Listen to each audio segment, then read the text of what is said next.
Hello friends, Ramya வீட்டு சமையலுக்கு உங்களை வரவேற்கிறேன். இன்றைக்கு சூப்பரான ஒரு வீடியோ பார்க்க போகிறோம்.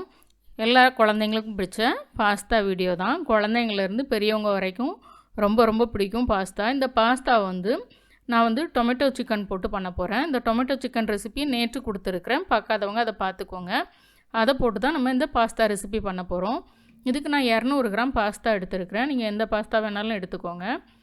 இதை ஒரு லிட்டர் தண்ணியில் நம்ம வேக வச்சு எடுக்க போகிறோம். தண்ணி நல்லா கொதிச்சிட்ருக்கு. 1 லிட்டர் தண்ணி வச்சுருக்கிறேன்.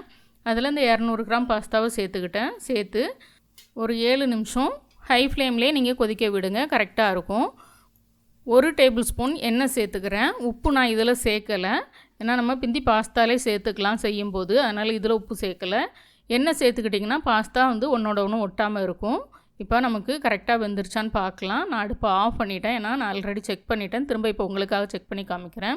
இந்த பாஸ்தாவை 2 விரலால் அழுத்தி பிச்சிங்க அப்படின்னா அது பிஞ்சு வரணும். இங்கே பாருங்கள், இந்த மாதிரி அழுத்தமாக பிச்சு பார்க்கணும். அப்படி இல்லை அப்படின்னா நைஃபை எடுத்துகிட்டு நீங்கள் கட் பண்ணிங்கன்னா ஸ்மூத்தாக கட் ஆகணும். அந்த மாதிரி இருக்கணும். இங்கே பாருங்கள், இப்படி லைட்டாக கட் பண்ணிங்கனாலே ஈஸியாக கட் ஆகணும். விரல்களால் பிச்சிங்கன்னா கொஞ்சம் அழுத்தமாக பிக்கிற மாதிரி இருக்கும். ரொம்ப ஸ்மூத்தாகிற வரைக்கும் நீங்கள் விட்டீங்க அப்படின்னா பாஸ்தா ப்ரிப்பேர் பண்ணும்போது ஒரு மாதிரி குழஞ்சி போயிடும். இப்போ நமக்கு கரெக்டாக பாஸ்தா வந்துருச்சு. நம்ம எடுத்துடலாம். எடுத்து வடிகட்டி எடுத்து வச்சிடலாம். இந்த தண்ணி நமக்கு தேவையில்லை, இதை தூர கொட்டிடலாம். நான் தவா அடுப்பில் வச்சு ஒரு 4 டேபிள் ஸ்பூன் எண்ணெய் சேர்த்துருக்கிறேன்.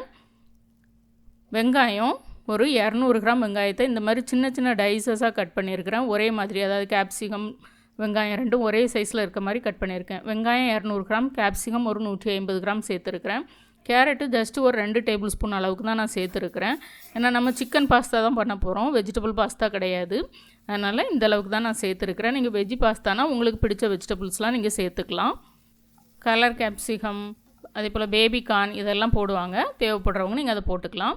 இது பார்த்திங்கன்னா நேற்று நம்ம போட்டிருக்கிறோம் இந்த ரெசிபி, டொமேட்டோ சிக்கன் அப்படின்னு சொல்லிட்டு. அந்த ரெசிபியை நீங்கள் பார்க்காதவங்க பார்த்து அதே மாதிரி ப்ரிப்பேர் பண்ணி எடுத்துக்கோங்க. அந்த சிக்கன் ரெசிப்பியில் செய்ததில் நான் பாதி சிக்கன் நான் எடுத்துருக்கிறேன். ஏன்னா இது பாஸ்தாவுக்கு ரொம்ப நல்லாயிருக்கும்.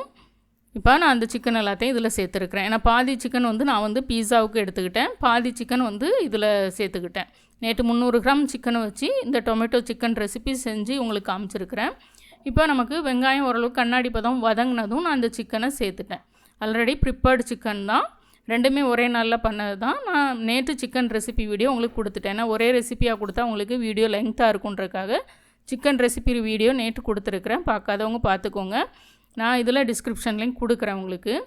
இப்போ எனக்கு காரம் கொஞ்சம் அதிகமாக வேணும், அதனால் extra 1 table spoon chilli flakes சேர்த்துக்கிறேன். அதாவது காஞ்ச மிளகாவை நான் மிக்சியில் போட்டு பொடி பண்ணி அது 1 டேபிள் ஸ்பூன் சேர்த்துருக்குறேன். மிக்ஸ்டு ஹெர்ப்ஸ் கடையில் வாங்கினது அது ஒரு அரை டீஸ்பூன் சேர்த்துருக்குறேன். இல்லை ஆரிகானோ சேர்க்கனாலும் நீங்கள் அரை டீஸ்பூன் சேர்த்துக்கலாம். தேவையான உப்பு சேர்த்துக்கலாம். ஏன்னா நம்ம பாஸ்தா வேக வைக்கும்போது உப்பு சேர்க்கலை, சிக்கனில் நம்ம உப்பு போட்டு ப்ரிப்பேர் பண்ணியிருக்கணும். இப்போ பாஸ்தாவுக்கு தேவையான உப்பு நம்ம இதில் சேர்த்துருக்குறோம். இப்போ சேர்த்து நல்லா கலந்துக்கலாம். ஒரு 2-3 நிமிஷம் நல்லா வதக்குங்க. ஏன்னா அது சிக்கனோட இந்த கேப்சிகம் வெங்காயம் எல்லாம் சேர்ந்து வதங்கணும். அதனால் ஒரு 2-3 நிமிஷம் நல்லாவே நீங்கள் ஹை ஃப்ளேமில் வச்சு வதக்கிக்கலாம்.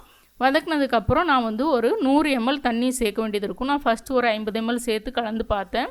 அந்த தண்ணியை உள்ளே இழுத்துருச்சு. ஏன்னா மசாலா ரொம்ப ட்ரை ஆகிட்டுனா நம்ம பாஸ்தா போடும்போது புரட்டுறது கஷ்டமாக இருக்கும், அதிகமாக ஒட்டாது. அதனால் ஃபஸ்ட்டு ஒரு 50 ml, இப்போ ஒரு 50 ml, மொத்தம் 100 ml தண்ணி சேர்த்துருக்குறேன். சேர்த்து இந்தளவுக்கு ஈரப்பதமாக அதை கலந்து விட்டுக்கோங்க. அப்படின்னா தான் நமக்கு பாஸ்தாவை போட்டு புரட்டுறதுக்கு ஈஸியாக வரும். இப்போ நம்ம வேக வச்சு எடுத்து வச்சுருக்கிற பாஸ்தாவை இதில் சேர்த்துடலாம்.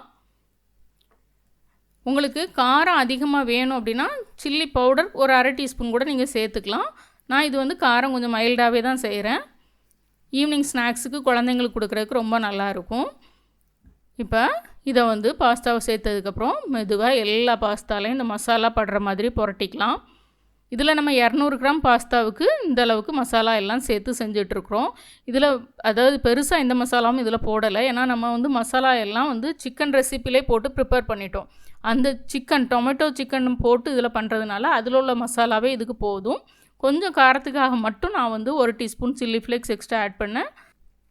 திரும்பவும் ஒரு 1/4 டீஸ்பூன் மிக்ஸ்டு ஹெர்ப்ஸ் சேர்த்துருக்குறேன். மொத்தத்தில் ஃபஸ்ட்டு பார்த்திங்கன்னா ஒரு அரை டீஸ்பூன் மிக்ஸ்டு ஹெர்ப்ஸ் சேர்த்துருக்குறேன். இவ்வளோ தான் ஃப்ரெஷ்ஷாக நம்ம இதில் பவுடர்னு சேர்த்துருக்கிறது. மற்றபடி ஆல்ரெடி நம்ம சிக்கன் ரெசிப்பியில் சேர்த்த மசாலா தான் இந்த பாஸ்தாவுக்கு. நீங்கள் ஒருவேளை சிக்கன் தனியாக பொரிச்சு அப்படி போடுறீங்க அப்படின்னா நான் செய்திருக்க அந்த சிக்கனை மட்டும் விட்டுட்டு அந்த மசாலா மட்டும் தனியாக நீங்கள் ரெடி பண்ணி வச்சுக்கலாம். வச்சுக்கிட்டிங்க அப்படின்னா நீங்கள் அதை வெஜ்ஜி பாஸ்தாவுக்கும் யூஸ் பண்ணிக்கலாம். அதே மாதிரி சிக்கன் பாஸ்தாவுக்கும் நீங்கள் யூஸ் பண்ணிக்கலாம். அது உங்களுடைய பிரியம். ஏன்னா அந்த மசாலா மட்டும் நீங்கள் தனியாக ரெடி பண்ணாலும் சூப்பராகவே இருக்கும். சிக்கன் இல்லாமல் நீங்கள் மசாலா மட்டும் நான் சிக்கன் ரெசிப்பியில் போட்டிருக்க எல்லா மசாலாவும் போட்டு அப்படியே நீங்கள் ரெடி பண்ணிங்கன்னா ஒரு டொமேட்டோ மசாலா கிடைக்கும். அது இந்த பாஸ்தாவுக்கு உங்களுக்கு கரெக்டாக இருக்கும். உங்களுக்கு வசதிக்கு நீங்கள் செஞ்சுக்கோங்க. நான் எப்போவுமே சிக்கன் செஞ்சுட்டு அதை நான் பாஸ்தாவில் சேர்த்துப்பேன், அல்லது பீஸாவில் போடுவேன், சாண்ட்விச்சில் போடுவேன். அதுதான் உங்களுக்கு செஞ்சு காமிச்சிருக்கேன். சூப்பராக இருக்கும். நீங்கள் இந்த சிக்கன் ரெசிபி காலையிலே நீங்கள் செய்யும்போது அல்லது மத்தியானம் லஞ்ச் செய்யும்போது செஞ்சு வச்சுக்கலாம். ஈவினிங் டைமில் ஜஸ்ட் இந்த பாஸ்தா மட்டும் வேக வச்சு நீங்கள் அந்த மாதிரி புரட்டி கொடுத்துட்டிங்க அப்படின்னா ரொம்ப ரொம்ப சிம்பிளான ரொம்ப ரொம்ப டேஸ்டியான சிக்கன் டொமேட்டோ பாஸ்தா ரெசிபி நமக்கு ரெடி ஆகிட்டு. கண்டிப்பாக இந்த ரெசிபி உங்கள் வீட்டில் ட்ரை பண்ணுங்கள். எல்லாருமே லைக் பண்ணுவாங்க. செய்து பார்த்துட்டு ரம்யா வீட்டு சமையலுக்கு சப்ஸ்கிரைப் பண்ணுங்கள், லைக் பண்ணுங்கள், ஷேர் பண்ணுங்கள். வீட்டில் சமைச்சு சாப்பிடுங்க, வீணாக்காமல் சாப்பிடுங்க. மீண்டும் புது வீடியோவில் சந்திக்கலாம். பாய்.